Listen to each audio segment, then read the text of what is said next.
Have you ever wondered what it truly felt like to watch an empire collapse from the inside? Maybe you're listening in the stillness of night, where the weight of the world feels just a little softer. If so, this story is for you. As the firelight of history flickers low, come closer. You're about to drift into the final years of Nazi Germany, not through cold headlines, but through the slow unraveling of power, silence, and consequences. From frozen tank engines outside Moscow to quiet footsteps in Hitler's bunker, this is a journey into ambition gone brittle. Soldiers turned to shadows, and cities that whispered instead of screamed.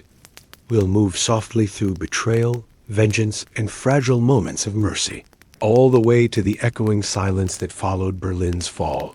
So, before we begin, take a moment. Subscribe to our channel so you don't miss these forgotten stories.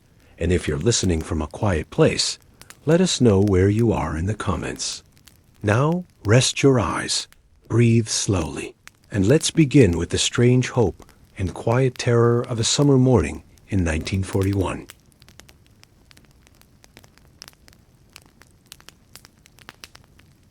The summer of 1941 arrived like a promise. The skies above the Eastern Front were cloudless, the fields ripe and undisturbed, and the German High Command convinced itself that the Soviet Union would fall in mere weeks. Hitler's generals unrolled vast maps across polished tables, tracing ambitious lines from Warsaw to Moscow with fingers that trembled with confidence. Operation Barbarossa, the largest land invasion in human history, began before dawn on June 22nd, unleashing over 3 million Axis soldiers across a 1,800-mile front. The early days felt unstoppable. Columns of panzers roared through Belarusian villages. Luftwaffe squadrons blackened the skies, and German officers celebrated swift victories against poorly equipped Soviet border forces. But beneath this fast-moving surface, strange details emerged. Soviet trains continued running eastward even as lines collapsed. Entire Soviet divisions refused to surrender even when surrounded, and the deeper the Wehrmacht advanced, the more. The earth itself seemed to resist roads, turned to rivers of mud. Rail gauges didn't match, and fuel caravans went missing in the chaos. Hitler, intoxicated by early gains, dismissed these signs, even as his commanders began to warn that the enemy wasn't collapsing, only recoiling. Behind the front, Stalin remained eerily silent for days, refusing to speak publicly, while his secret police rounded up suspected defeatists and deserters. A dark quiet hung over Moscow, like a held breath. In this moment before the snows, before the names Stalingrad and Kursk became wounds in the German memory, there was still an illusion of control. But even as the Wehrmacht reached the Dnieper, whispers spread among officers about eerie Soviet retreats, empty towns with boiling pots left on stoves, forest roads marked with animal bones, abandoned trains with passenger seats still warm. Something was wrong. Something unseen was watching. And as the summer sun pressed down on their helmets, many soldiers began to realize they were not just moving forward, they were being pulled deeper into something colder than war.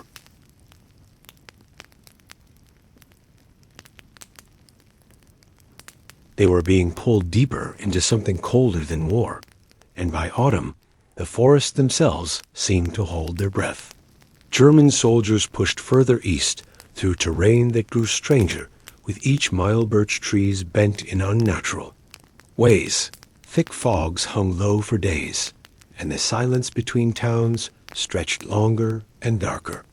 What had once been a confident offensive began to feel like a procession into something haunted. Soviet resistance, though chaotic, was far from broken. Entire units vanished into the woods, reappearing behind German lines to sabotage railways or slit throats in the night. Some Wehrmacht units joked about ghost armies, but there was less laughter with each passing week. In Moscow, Stalin finally emerged with a chilling calm, giving his now famous October speech beneath the shadows of Lenin's mausoleum. "The enemy will be defeated," he said, while his breath curled into the frost of Red Square. In truth, the Soviet capital teetered. Schools became sandbag bunkers, factories moved east by train, and civilians dug trenches until their hands bled. Yet they did not flee. As the first snow fell, Hitler gave the order to take Moscow before winter could fully arrive, unaware or unwilling to admit that winter had already taken root in the soil and steel. German supply lines stretched thin across frozen rivers, trucks failed to start, men wrapped their feet in newspapers. And still the Red Army did not collapse. They bled, starved, froze, and held. A strange, almost mystical resolve took over the defenders, as if the city itself, wounded and ancient, refused to die. In the early morning of December 5th, Soviet forces launched a counteroffensive that stunned the invaders. T-34 tanks with extra-wide tracks thundered through snowdrifts, while Siberian divisions, trained in sub-zero warfare, descended like ghosts. For the first time, German soldiers retreated en masse. What was once a summer map had become a frozen maze, and as 1941 closed its frostbitten eyes, it became clear to some, though not yet to Hitler, that the war in the East would not be won quickly, nor cleanly, nor at all.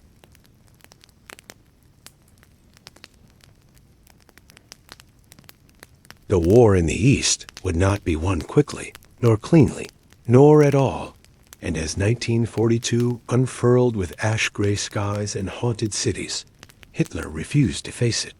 He shifted focus southward, toward the oil fields of the Caucasus, launching Case, blew a sweeping plan to strangle the Soviet war machine by seizing its fuel. But it was not oil that consumed him. It was a name, Stalingrad, a city of limited military value but unbearable symbolic weight. To conquer, it would humiliate Stalin and break the Soviet will. And so, in the heat of August, the Sixth Army marched east, unaware they were entering a trap disguised as rubble. The city was already ruined bond into a chaos of dust and twisted. Steel, but its defenders used that very ruin as camouflage. Soviet snipers turned broken buildings into hunting grounds.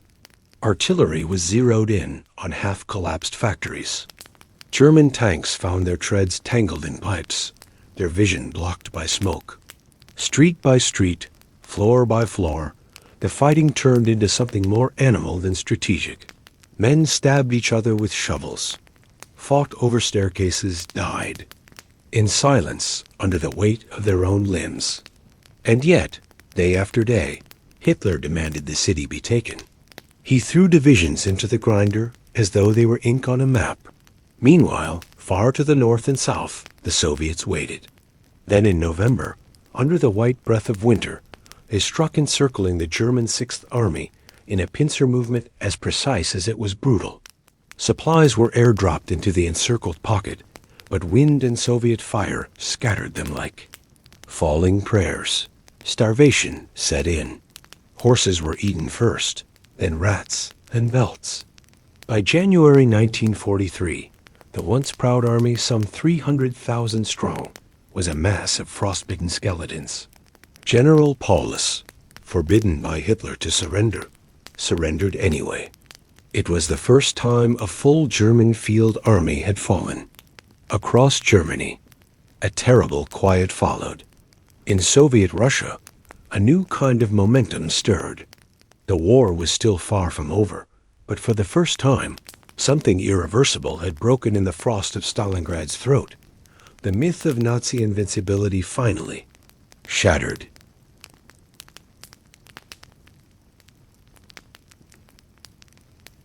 The myth of Nazi invincibility finally shattered, and what followed was not an orderly retreat, but a trail of ash, blood, and rage stretching westward across thousands of miles.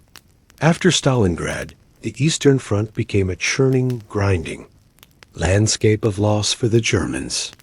Hitler, instead of adjusting to reality, doubled down.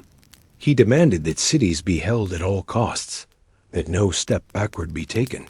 that his crumbling armies stand like statues before tidal waves. And so, they burned. Villages were razed by both sides, Nazis in retreat, Soviets in advance. Civilians fled in ox carts or on foot, clutching icons, children, or nothing at all. The Red Army, gaining strength, developed brutal momentum. Its ranks swelled with soldiers who had lost entire families, entire hometowns, and their fury became a language unto itself. At Kursk in July 1943, the largest tank battle in history unfolded across scorched fields, over 6,000 armored vehicles grinding against each other, a metallic storm of fire and noise. The Germans tried to regain initiative, but their once feared panzers were now outmaneuvered and outnumbered. Kursk was not just a defeat, it was a signal. From that moment on, the Wehrmacht would never again launch a major offensive in the East. The war had changed flavor. It became slower, dirtier, more vengeful. The Luftwaffe lost control of the skies. German soldiers were no longer liberators of Slavic lands, but trespassers haunted by the fires behind them. And in the liberated zones, the Soviets found not just ruined cities, but ghosts' mass graves, empty synagogues, notebooks buried in cellars. Entire populations had vanished. The Holocaust, once whispered about, became undeniable in the physical. Evidence left behind. Soviet war photographers documented it all, and while the West would not fully comprehend it for another year, the Red Army marched with those images etched into their minds. Stalin, ever the chess player, began seeing not just a military path to Berlin, but a political one that would redraw Europe itself. And as the front lines moved westward like a bruise, a new kind of war emerged, not for territory, but for memory, ideology, and the future shape of silence.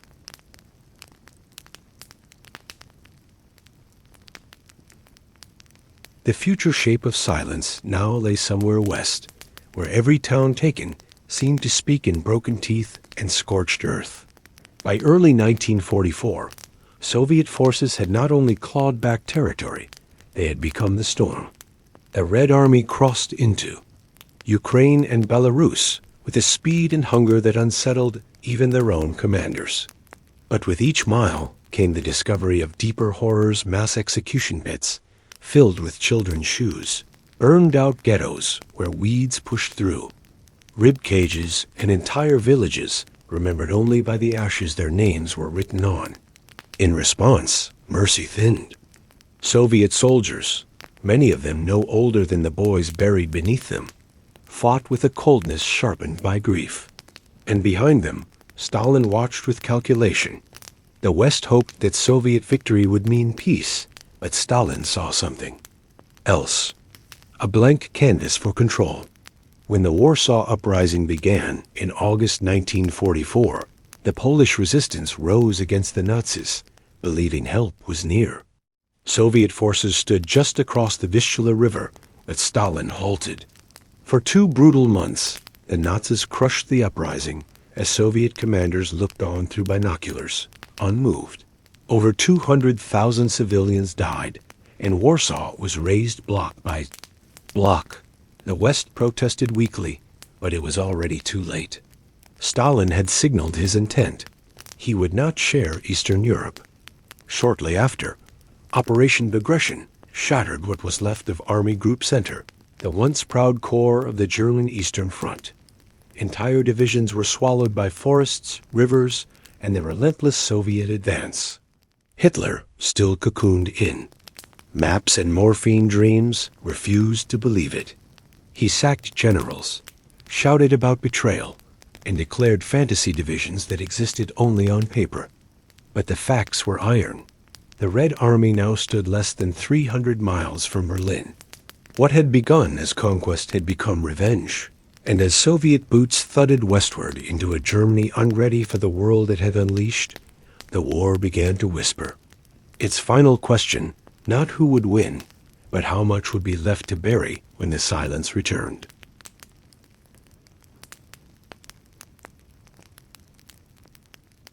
When the silence returned, it came in strange shaped snow falling on skeletal buildings, hollow-eyed children watching columns of tanks pass, grandmothers whispering prayers into sleeves as languages they did not speak marched through the air. Streets. By the start of 1945, the Soviet army was inside Poland, East Prussia, and pressing into the very soil of Germany. Towns like Nuremberg and Breslau, once thought untouchable, became mazes of rubble and flame. Yet in Berlin, Hitler continued dictating from his underground bunker, as if the Reich still spanned continents. Maps no longer mattered.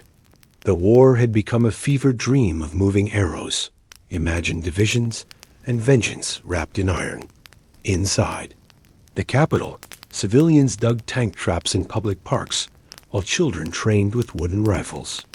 Refugees streamed westward in endless columns carts, pulled by skeletal horses, families bundled in rags, dragging history behind them. In their path came not just soldiers, but judgment. The Red Army moved with an unspoken fury. For every village destroyed by German hands, they left behind ashes of their own.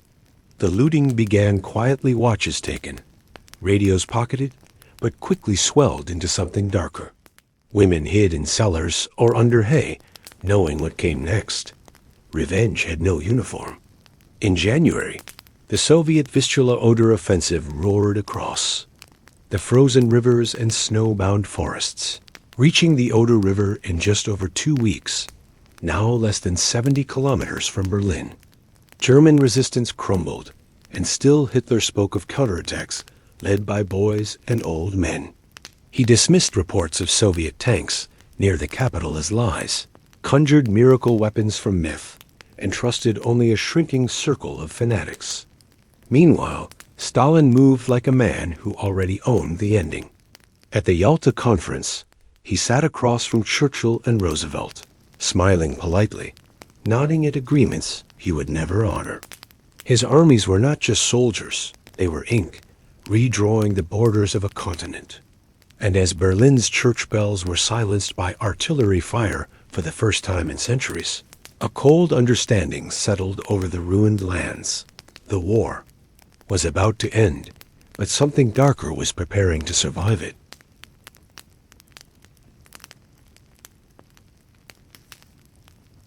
Something darker was preparing to survive it, and as Soviet shells began to fall on Berlin's outskirts, the city no longer resembled a capital, it resembled a grave still waiting to be filled. In April 1945, the Red Army launched its final assault. Marshal Zhukov's forces advanced from the east and Konev's from the south, squeezing the city in a vise of fire and steel. The roads into Berlin were littered with abandoned carts, burned-out tanks, and frozen bodies curled beside shattered statues. Trees stood without branches, their trunks pocked with bullets. Civilians wandered in stunned silence, their faces smudged with soot and disbelief. Hitler remained in the Fuhr bunker beneath the Reich Chancellery, raving about betrayals, issuing impossible orders, and drafting counteroffensives with divisions that no longer existed. His voice, once feared across continents, now echoed only in sealed concrete, bouncing off damp walls like a spell already broken. As Soviet artillery grew louder, Berlin's final defenders a patchwork of old men, Hitler Youth, SS diehards. And exhausted Wehrmacht units mounted a doomed defense. Snipers fired from attic windows, tramcars were overturned for barricades, and every block became its own fortress. But nothing stopped the red tide. On April 25th, Soviet troops linked with American forces at the Elbe River, formally cleaving Nazi Germany in two. But Stalin's prize was Berlin, and he would take it alone. As his soldiers reached the city center, the chaos worsened. Buildings crumbled into firestorms. Hospitals overflowed with the wounded, then were shelled again. Civilians scrawled the word children on doors and rooftops, hoping for mercy that rarely came. In the tunnels and bunkers below, Berliners whispered to each other in candlelight, praying for surrender, for silence, for anything but what kept coming. Hitler married Eva Braun in a bizarre, dimly lit ceremony and dictated his last will too. A stenographer with trembling hands. The next day, they were both dead by cyanide and bullet. Their bodies were burned in the garden above as the Reich fell around them. But the guns did not stop. Berlin's fall was not a moment. It was a long collapse, a slow folding of light into shadow, and somewhere beneath the rubble, a new world stirred without celebration.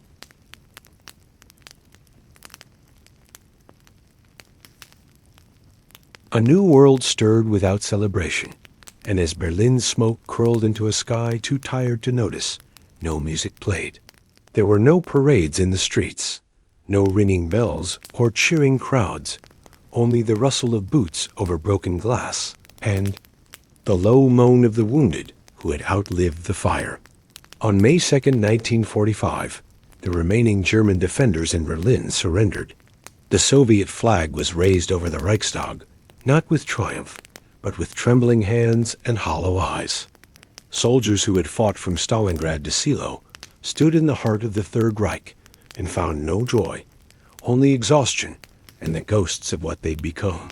For many Red Army troops, this was justice made flesh, but others burned by grief, and years of propaganda became instruments of vengeance.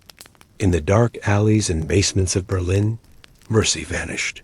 Mass rapes, looting, and humiliation swept through the defeated city, not as orders, but as rot released from years of war. Women chalked, "We are clean," on doors. Young girls smeared dirt on their faces to appear older. Grandmothers offered themselves in exchange for their family's safety. The horror was not systematic. It was chaotic, deeply human, and devastating. Soviet officers sometimes intervened, sometimes looked away, and sometimes participated. History would stammer over these days for decades, unsure how to tell them. But they happened, and they mattered. Amid this, the Western Allies approached from the West, liberating camps like Buchenwald and Dachau, where truth refused to die. American and British soldiers walked through barbed wire gates into nightmares sculpted in bone ovens still warm, mounds of shoes, survivors with eyes so wide they seemed to echo. The Holocaust, once whispered, now screamed. Back in Berlin, as May 7th arrived, Germany signed its unconditional surrender. The war in Europe was over, but victory had a strange taste, like rusted metals and wet ash. The survivors, whether soldiers or civilians, stared into the silence and found no answers. Just questions buried in ruins, a kind no trumpet could reach.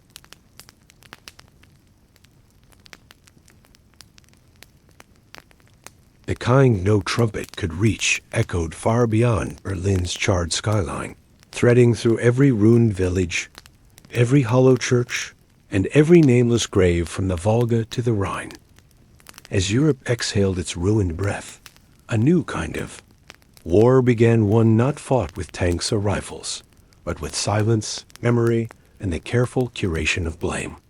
The Nuremberg trials opened in November 1945, in a city still half rubble, lit by the strange glow of justice trying to define itself.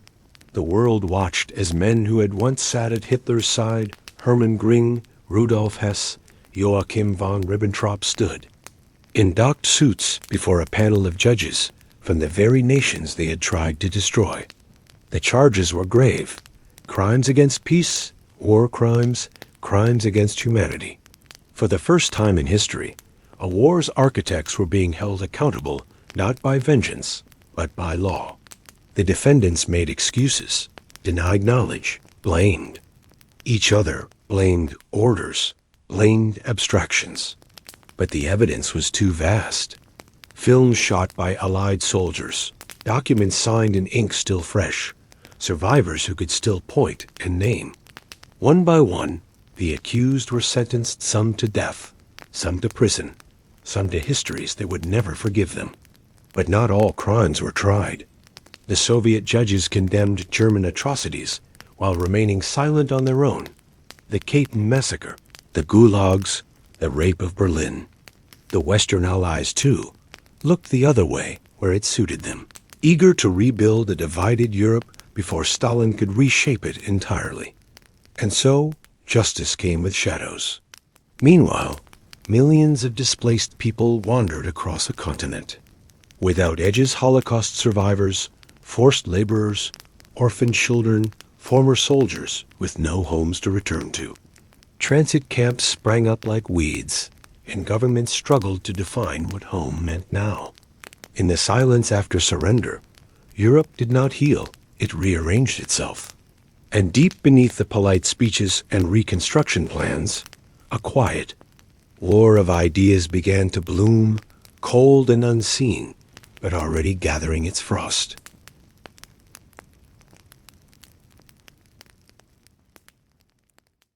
Already gathering its frost, the new war crept in beneath treaties and flags, wrapping itself in reconstruction promises and polite diplomacy that barely disguised the ice underneath. The Cold War had no official beginning, no declaration, no. Trumpet only a gradual stiffening of shoulders, a narrowing of trust, and glances exchanged like drawn knives. Stalin solidified his grip on Eastern Europe with speed and steel, installing communist governments across Poland, Hungary, Czechoslovakia, Romania, and Bulgaria. These were not free nations. They were silhouettes of independence shaped by Soviet pressure and secret police. Western powers watched with unease, but exhaustion lingered. Britain was bankrupt, France was fractured, and even America, victorious and unbound, was weary of war's weight. Yet, as Churchill famously warned in 1946, an iron curtain had fallen across Europe.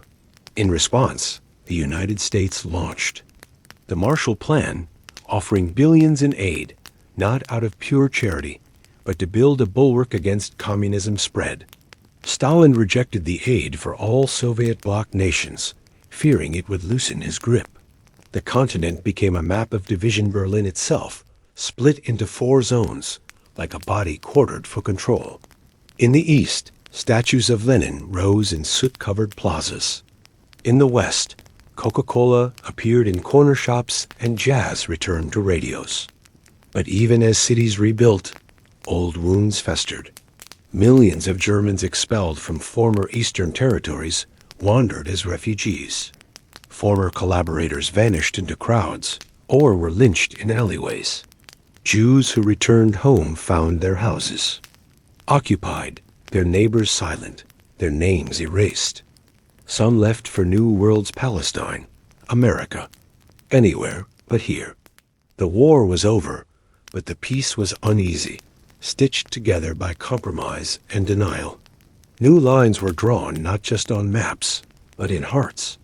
East versus West, capitalism versus communism, memory versus myth.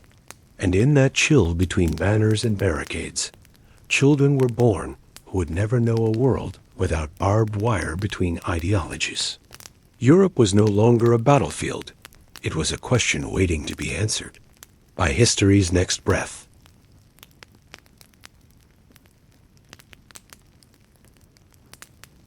A question waiting to be answered by history's next breath settled heavily on the shoulders of those born into ruins. The children of ash, raised among broken walls and silent grandparents, inherited a Europe rebuilt in cement and secrecy. In Berlin, rubble was cleared with bare hands by women known as Trümmerfrauen, rubble women who lifted the stones of war one by one, stacking them into hope. Schools reopened with patched roofs and rewritten textbooks. In France and Italy, cafes buzzed again, but with a nervous energy, new governments, new ideologies, and whispers about who had collaborated and who had simply survived. Across Eastern Europe, Soviet influence thickened. Stalin's regime encouraged mass surveillance, loyalty pledges, and trials of traitors who had once believed in democracy. The gulags swelled with political prisoners, intellectuals, farmers, priests, anyone whose thoughts wandered too far west. In the West, American soldiers stayed behind, not as conquerors, but as custodians of a fragile order. They brought chocolate, nylons, and jazz records, symbols of a life not shattered by war. Yet under the surface, trauma lingered. Entire families had vanished during the Holocaust, their names etched into the silence like invisible scars. The survivors often said little. Some rebuilt lives as tailors, bakers, teachers, never revealing the numbers tattooed beneath their sleeves. Others fled to the new state of Israel, where grief became part of citizenship. In Germany, the process of reckoning began haltingly. Denazification trials punished a few, forgave many, and left countless questions unanswered. Some war criminals found jobs in post-war industry. Some fled to South America. Some simply changed their names and melted back into the fog of normalcy. But the children noticed. They noticed the sudden quiet when certain topics arose. The way. Old men avoided eye contact when trains passed. The tension in schoolrooms when history lessons skipped whole years. The war was no longer in the streets. It had moved into the attic, the archive, the pause before a question. And in those silences, a new generation began to ask, what really happened, and why had no one told them?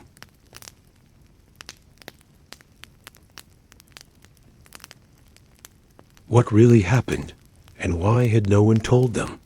These questions grew like vines along the walls of post-war Europe, curling into classrooms, dinner tables, and eventually, parliaments.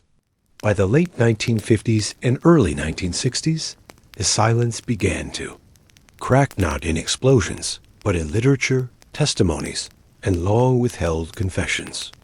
In West Germany, trials resumed not the grand spectacles of Nuremberg, but smaller, quieter reckonings. Former SS officers and camp guards were identified by survivors, sometimes decades later, recognized by a voice, a limp, a gesture. Courtrooms filled with ghosts. Witnesses spoke with trembling lips of what had once been unspeakable. Shootings in pits, infants torn from arms, music played as murder. Some in the audience wept. Others turned away. Not everyone wanted truth. In the East, the Soviet regime framed the war as a singular triumph of the Red Army, emphasizing fascism's defeat while suppressing the stories of collaboration, anti-Semitism, or their own brutal reprisals. Memorials rose, but so did fear. Dissent was labeled betrayal. Archives were sealed. Even as war memorials collected flowers, private memories remained locked behind drawn curtains. But still, cracks appeared. A new generation of students in the West began to challenge their parents and teachers.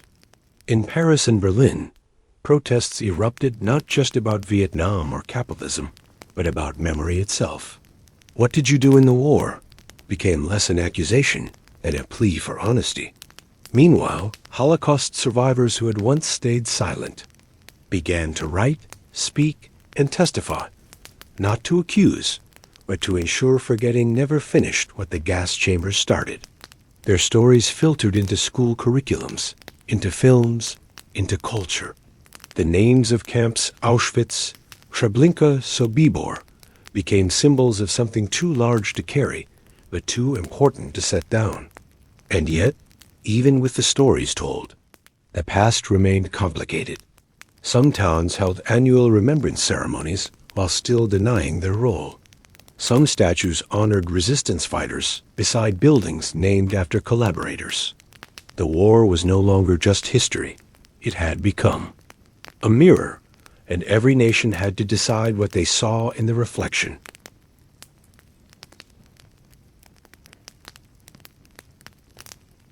What they saw in the reflection depended on which names were carved into stone and which were left to moss and silence. In towns across Europe, monuments multiplied, some noble, others evasive. In France, plaques appeared on school walls listing the names of Jewish children deported by the Vichy regime. often beneath a French flag fluttering uneasily. In Germany, Stolperstein, or stumbling stones, small brass plaques, were embedded into sidewalks outside former homes of Holocaust victims, inviting passers-by to literally trip over memory.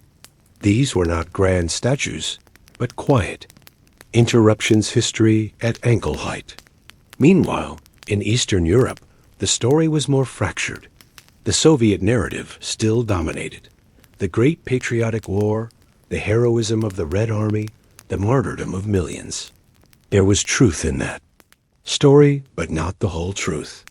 Stalin's crimes remained cloaked in euphemism, and monuments to Soviet liberation often stood where locals remembered mass executions or deportations. In Hungary, debates raged over whether to preserve Soviet statues or remove them.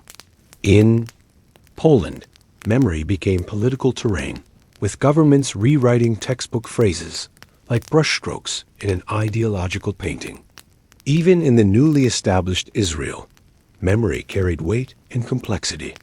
Holocaust survivors arrived not only as mourners, but as founders. Their trauma shaped the nation's soul. Memorials like Yad Vashem rose on Israeli hills, designed not merely to remember, but to instruct.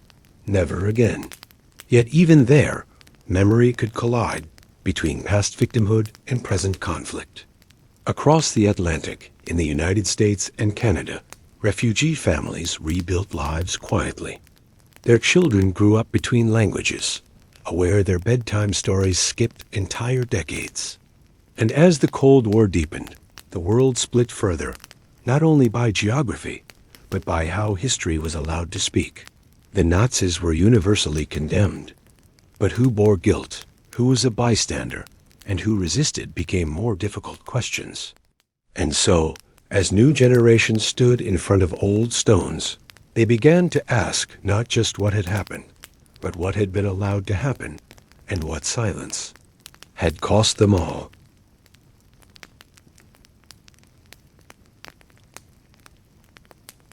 What silence had cost them all became clearer in the faces of those who spoke too late and those who never spoke at all. By the 1980s, the war's survivors were growing old voices once trembling with recent memory, now weakened by age. Some finally shared their stories in hospice beds, clutching hands and photographs like lifelines. Others died with secrets folded in drawers, letters never mailed, names never uttered. But history, ever patient, found ways to resurface. In Argentina, Nazi fugitives were tracked down by Mossad agents disguised as tourists. Adolf Eichmann, one of the chief architects of the Holocaust, was captured and brought to trial in Jerusalem. In 1961, the world watched, and for the first time, many saw a Holocaust perpetrator not as a monster, but as a disturbingly ordinary man in glasses, speaking bureaucratic German about train schedules and quotas. It terrified people how normal evil could look. His trial was more than a judgment. It was a turning point. Survivors testified in front of cameras, breaking decades of internal silence. Their words changed education systems, memorial cultures, and the legal language of genocide. But silence still lingered elsewhere. In the Soviet Union, veterans were honored, but victims of Stalin's purges were erased from textbooks. In Japan, the war's memory twisted differently, focused more on Hiroshima and Nagasaki than on atrocities committed in China or Korea. Every nation sculpted its own forgetting, chiseling away inconvenient truths to fit present needs. But memory kept pushing. The television era brought documentaries, survivor interviews, and fictionalized films that reached into homes, demanding not just knowledge, but empathy. Claude Lanzmann's Shoah ran over 9 hours without a single archival image only. Faces, words, and places where horrors had once lived. In West Germany, a younger generation asked harder questions, some protesting their parents' pasts in the streets. In America, children of survivors formed communities, sharing inherited grief. The silence was no longer sacred, it was suspect. And from those broken silences, a new kind of awareness began to form. One that didn't seek vengeance, but understanding, preservation, and the fragile dignity of remembering exactly what was lost.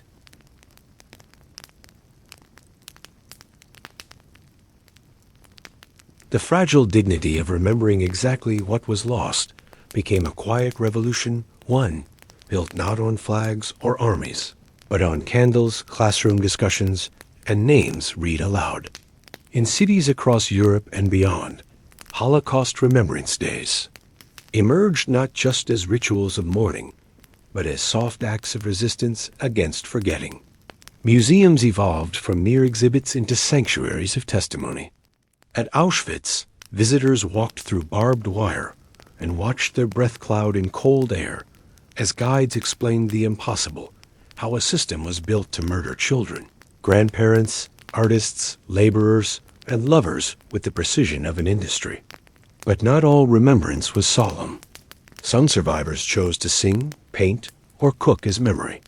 They passed down recipes made with rationed ingredients, lullabies once hummed behind barbed wire, or jokes whispered in ghettos to keep madness at bay. Memory became living, not just archival. And yet, challenges loomed. In some corners of Europe, Holocaust denial crept like mold beneath floorboards, disguised as revisionism. Neo-Nazi groups painted swastikas on synagogues or paraded in forgotten uniforms, testing the edges of democratic tolerance. In America, conspiracy theories wrapped fascist sympathies in digital slogans. Survivors who had once testified began to feel urgency. The last eyewitnesses were dying.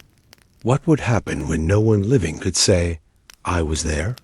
In response, projects emerged: video archives, holographic recreations, memoir recordings, attempts to preserve voices against the erosion of time. School children wrote letters to survivors, not to ask questions, but to thank them for remembering.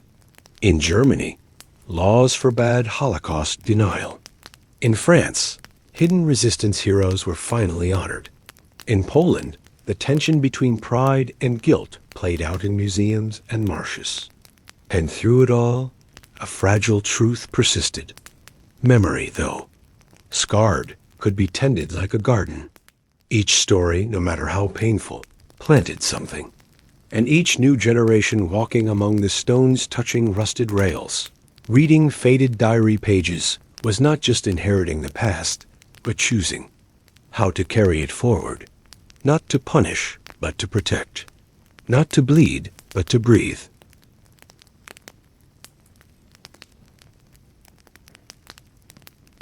Choosing how to carry it forward became the quiet burden of those born long after the war. Those who grew up not with ruins, but with stories layered like sediment beneath shopping malls, highways, and libraries. In these quieter decades, remembrance took on new shapes. It moved into literature classrooms, where students read Night by Elie Wiesel or The Diary of Anne Frank, not as distant tragedies, but as windows into ordinary lives made extraordinary by suffering.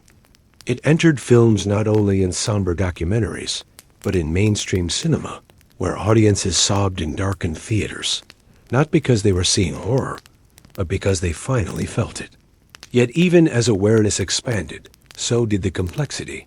Survivors' grandchildren often inherited a weight they couldn't name, a mix of pride, sorrow, and restlessness. Some became scholars, archivists, or activists. Others felt pulled between honoring pain and escaping it. How do you live with memory that isn't yours, but lives inside you? They asked. Meanwhile, in the political sphere, remembrance was sometimes twisted. Politicians invoked the Holocaust to justify new wars, border policies, or ideological crusades. Memorial days were used as shields proof of righteousness while ignoring new forms of oppression. Survivors, when asked, often responded softly, "Do not use our suffering to excuse your cruelty." Their words mattered more than ever. In Eastern Europe, nations wrestled with dual memories: Nazi occupation and Soviet domination. Which trauma should be prioritized? Who had the right to mourn? In Bosnia, Rwanda, Cambodia, other genocides unfolded while the world promised never again. And yet, again and again, it happened. Some asked whether remembrance was failing. But perhaps that was the wrong question. Memory alone could. Not prevent evil, but it could slow it down, shine light on its first steps, and humanize its victims before they vanished into statistics. And so, across continents, memorial stones continued to be polished, museums expanded their walls, and names were read into wind. The past no longer lived in silence. It breathed, spoke, and waited to see who would truly listen when the last living voices were gone.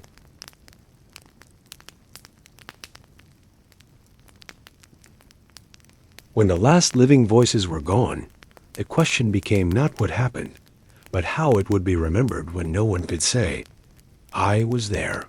Across Europe and beyond, memory entered its next phase: archival, digital, performative. University libraries housed boxes of letters brittle with age, their ink barely legible. Holographic survivors appeared in museum theaters, answering questions from children not yet born when they died. School trips to Auschwitz became rites of passage for European teens, where they walked in silence through gas chambers and held their breath beside ponds still flecked with ash. But in the absence of living witnesses, new dangers crept in. Memory became vulnerable to distortion, co-option, and fatigue.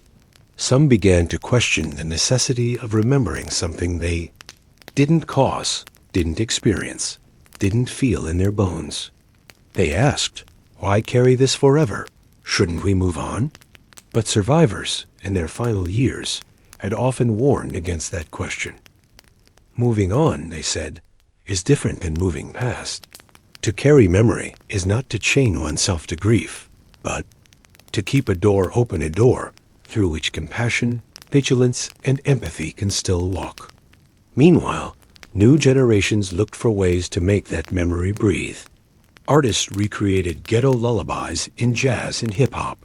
Poets wrote verses using words from concentration camp graffiti. Architects designed memorials that didn't just stand. They asked, would you sit here? Would you walk past this?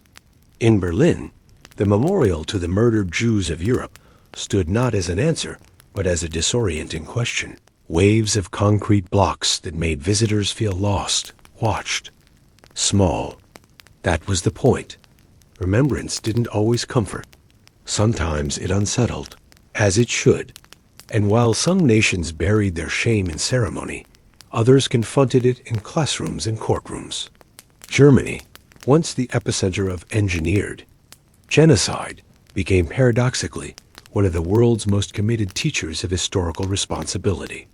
In that irony, there was hope, because if a nation could learn from its darkest hour, then perhaps the world could, too.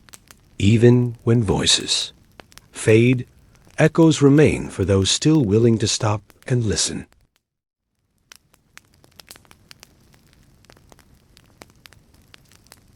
Echoes remain for those still willing to stop and listen, and in those echoes, something softer than history sometimes stirs. Not a lesson, not a verdict, but a feeling. A sense that something sacred passed through this world and was broken. That millions of lives, ordinary and beautiful, were taken not by chance, but by cruelty carefully arranged. And though the facts are now well known, the trains, the ghettos, the gas, the emotional understanding must be reawakened in every generation, or it slips away like breath on glass. In modern classrooms, teachers face students born in a world of screens, whose exposure to suffering often comes in pixels, not touch. But when a survivor's voice plays, or a letter is read aloud in trembling cadence, something happens. A silence falls. A kind of reverence forms not for the war, but for the human cost. And that reverence becomes a thread, one that ties the past to the present in ways subtle and strong.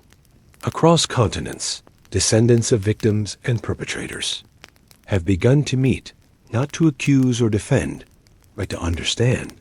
These meetings are not dramatic. They are often quiet, tearful, full of pauses. But in those pauses, bridges form. In Rwanda, in Cambodia, in Argentina, lessons from World War II have informed how societies confront mass violence and trauma. It's not perfect, but it's something. Museums update their exhibits not just to add data, but to include emotion videos of grandchildren reading letters from camps, holograms blinking softly as they explain how birthdays were whispered, not sung. Remembrance evolves. It must. And so, memory doesn't live only in stone or syllabus. It lives in how we treat strangers, how we challenge prejudice, how we notice when cruelty tries to dress itself in ordinary clothes again. In those quiet moments, when someone asks what happened, and another dares to answer, the war isn't over, but it's no longer winning. The story continues not in monuments or trials, but in a single decision, to care. And in that choice, the echoes remain not haunting, but humming gently, reminding us that they were here, that we are here, and that what we do with memory defines what survives.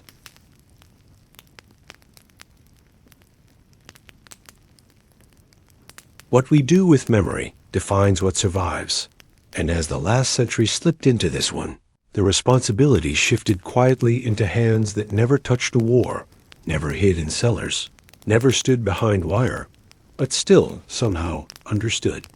They understood not through experience, but through attention. A granddaughter digitizing her grandfather's letters. A teacher pausing before the bell to let a silence linger after reading a line from Primo Levi. A student tracing a name on a brass sidewalk stone and wondering what dreams ended beneath that shoeprint. These small gestures, repeated across cities and generations, began to thread memory into daily life, not as guilt, but as awareness. In Germany, school children visit concentration camps not just as part of curriculum, but as rites of civic humility. In the Netherlands, candles flicker in windows on May 4th. In Poland, memory wrestles with politics, but still survives in song and scholarship. And in Israel, sirens freeze entire cities for 2 minutes on Yom HaShoah stop. People rise, and for those brief heartbeats, history holds the present still. Meanwhile, new threats emerge, not just from neo-Nazis or deniers, but from indifference. The digital age floods us with so much suffering that numbness tempts the mind. In such a world, remembering the Holocaust becomes not just a moral act, but a radical one, an act of resistance against the flattening of empathy. Survivors, as they dwindle, often speak of this fear, not that their stories will be erased, but that they will be equalized, folded into a blur of sad things. But memory is not just sadness, it's specificity. The name of the girl who drew butterflies into resin, the number on a man's arm, the last lullaby hummed before sleep. These details don't ask for pity, they ask for presence. And that presence, that active standing witness even when no one requires, is what transforms history into conscience. As long as someone still pauses at a stone, still whispers a name, still dares to care, then what was meant to be erased endures. Not in pain, but in purpose. Not in silence, but in the soft strength of being remembered well.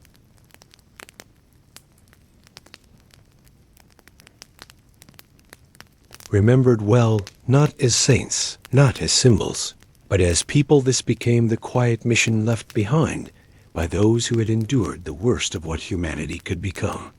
The goal was never to immortalize suffering, but to humanize it.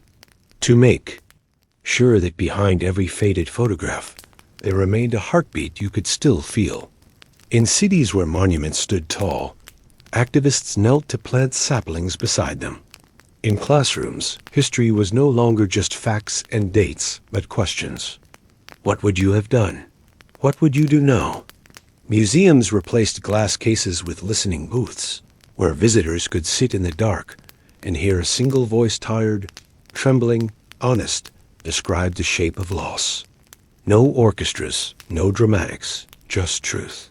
Meanwhile, nations reckoned with what remembrance truly meant. Was it enough to fund memorials while ignoring rising hate? Could a society truly honor the past while excluding those suffering in the present? These were no longer rhetorical questions. They became moral tests. When refugees were turned away, when synagogues were vandalized, when conspiracy theories grew viral roots, people returned to history not as a shield, but as a mirror. And in that mirror, they saw again how easily cruelty slips in through familiarity. Uniforms may change, but silence sounds the same. Yet there was hope in resistance. Artists painted murals on ghetto walls long since razed. Writers published letters from grandmothers who survived with grace and humor intact. Musicians sampled lullabies once sung in darkness, layering them into symphonies played on global stages. This was not nostalgia. It was alchemy turning memory into movement. And so, what began in smoke and screams ended, if not in peace, then in promise. A promise carried by those who never saw the camps, never heard the boots, but still walk with the weight of that memory as if it were their own. Because in some ways, it is. The story of what happened is not just Jewish history, or German history, or European history. It is human history. And how we tell it softly, truthfully, bravely decides not only what survives, but who we become.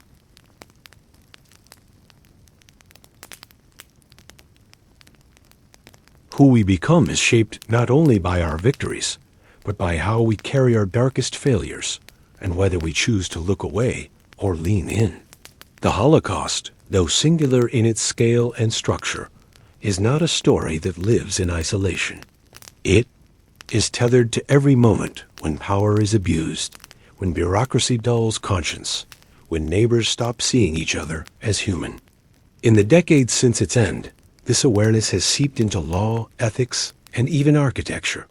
The concept of crimes against humanity, once theoretical, became the foundation of international courts. Nations signed treaties on genocide prevention, human rights, and asylum, not merely as diplomacy, but as memory in legal form. And yet, the application remained imperfect. In Cambodia, Bosnia, Darfur, and Myanmar, the world hesitated, watched, sometimes mourned too late. Survivors of new atrocities often invoked the Holocaust, not to compare pain, but to ask why history's warning sirens had gone unheard. Still, among this moral fumbling, individuals acted. Journalists risked their lives to document truth. Refugees carried photos of grandparents lost to the Nazis as talismans of survival. Teachers crafted lessons that didn't sanitize cruelty, but contextualized it, showing how ordinary people, under certain pressures, can become complicit in extraordinary evil, and how others, under the same pressures, still choose courage. In this contrast lies the human lesson, that decency is not always instinctive, but it is always possible. Remembering the Holocaust, then, is not about moral superiority. It is about moral responsibility, about choosing, again and again, to see the signs, to hear the stories, and to speak up before silence metastasizes. As the generations shift, and as the last survivors depart, this responsibility grows heavier, but also more vital. Because in choosing to carry memory forward, we choose the kind of people, the kind of world we are willing to become. Not perfect, not immune, but awake. And in that wakefulness, there is hope not only for remembrance, but for prevention, compassion, and a future still worth shaping.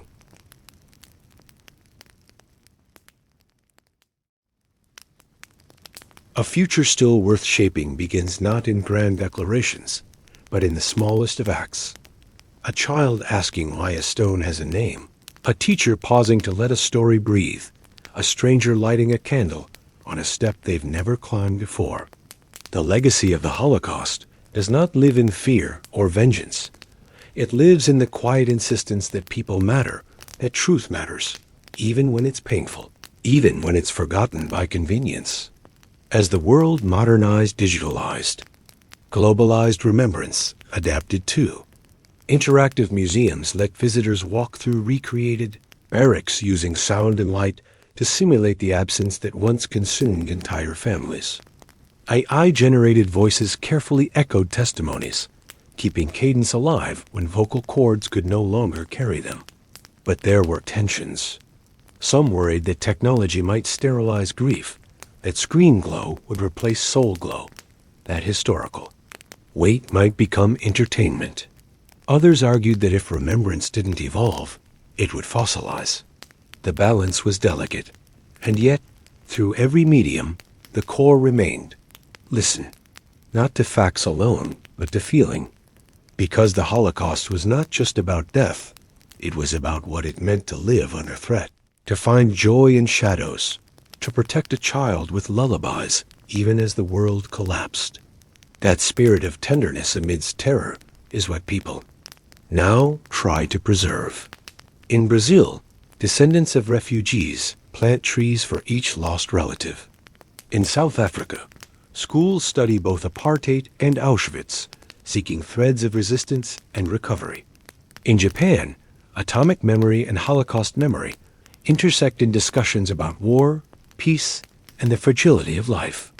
No continent remains untouched by the echoes, and in each effort, no matter how localized, there's a shared belief.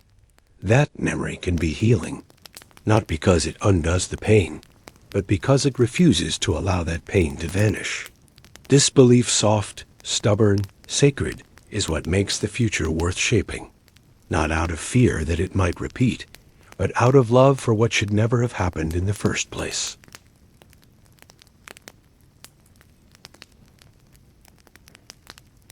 What should never have happened becomes the compass by which future hearts navigate the moral terrain of their own time. As survivors pass and their stories transition from living breath to recorded memory, the question intensifies. How do we hold on to the meaning without merely preserving the facts?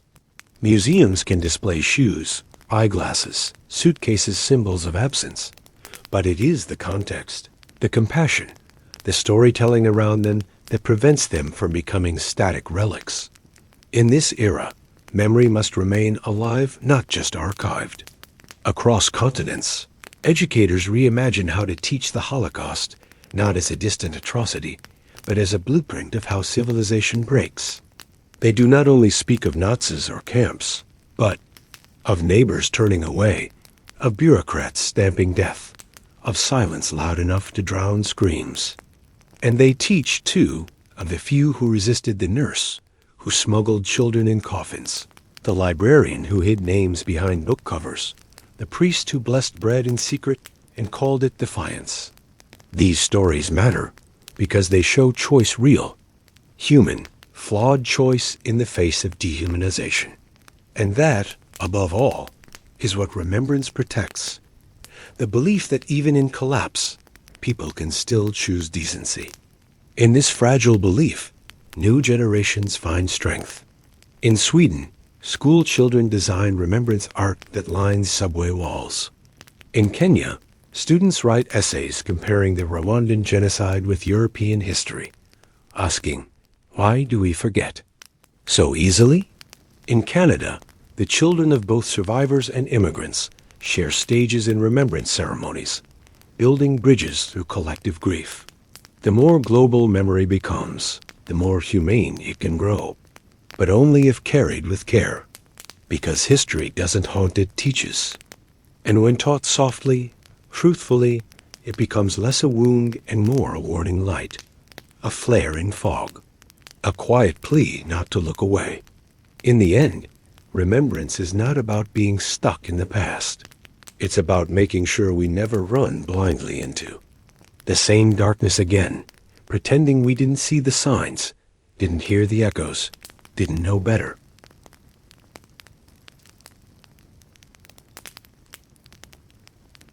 Pretending we didn't see the signs, didn't hear the echoes, didn't know better.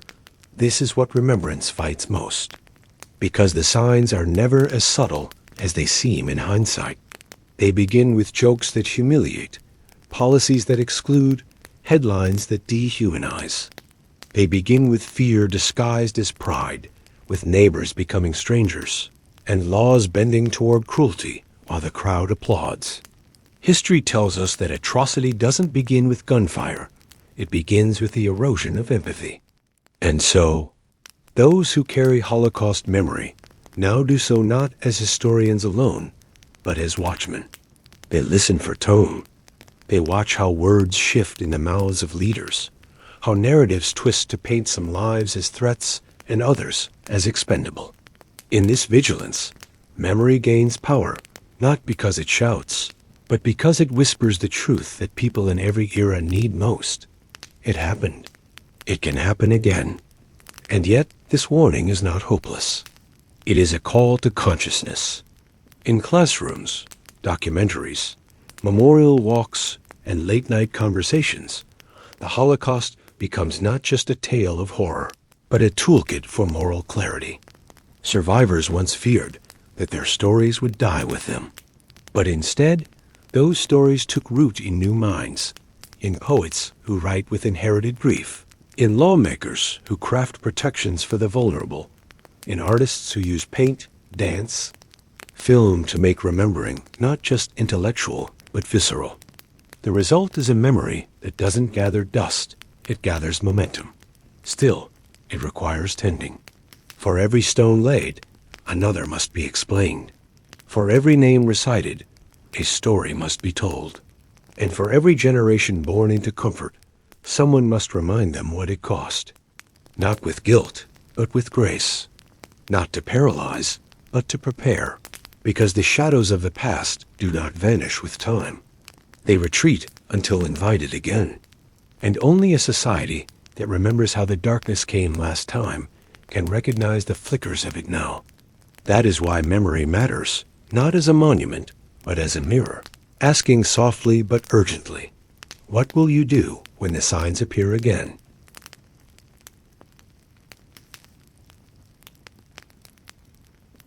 What will you do when the signs appear again? That question, like a thread, weaves through every retelling of the Holocaust, not to accuse, but to awaken. Because the return of darkness is never as theatrical as we expect.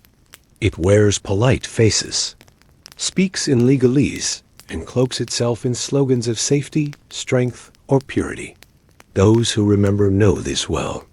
And so they pass down not just the stories of suffering, but the instincts of alertness, the sensitivity to language, to silence, to the slow shifting of norms that once paved roads to catastrophe. In recent years, as hate crimes rise in democratic institutions strain under the weight of extremism, the relevance of Holocaust memory sharpens. People gather once more in candlelight vigils, not only to mourn the past, but to shield the present. In synagogues, mosques, churches, and homes, communities invoke these memories not to dwell, but to prepare. Holocaust education programs now include modules on propaganda, social psychology, and moral courage, not just what happened, but how and why.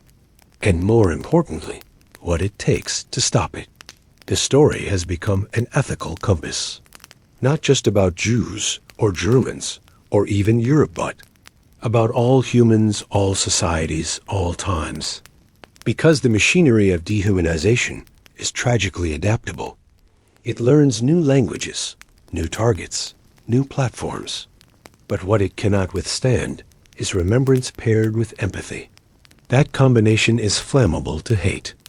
And so, the final gift of the Holocaust's witnesses, those who saw the worst and spoke anyway, is not fear, but guidance.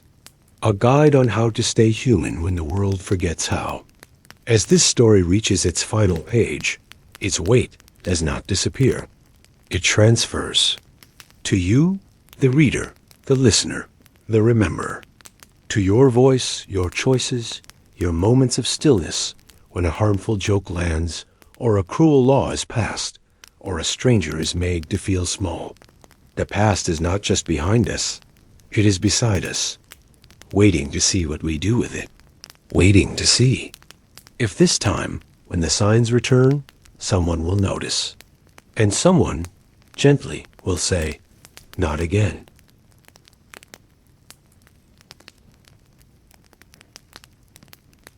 And someone, gently, will say, "Not again." That gentleness, so often underestimated, is the final act of resistance. Not with fists, but with presence. Not with rage, but with remembrance.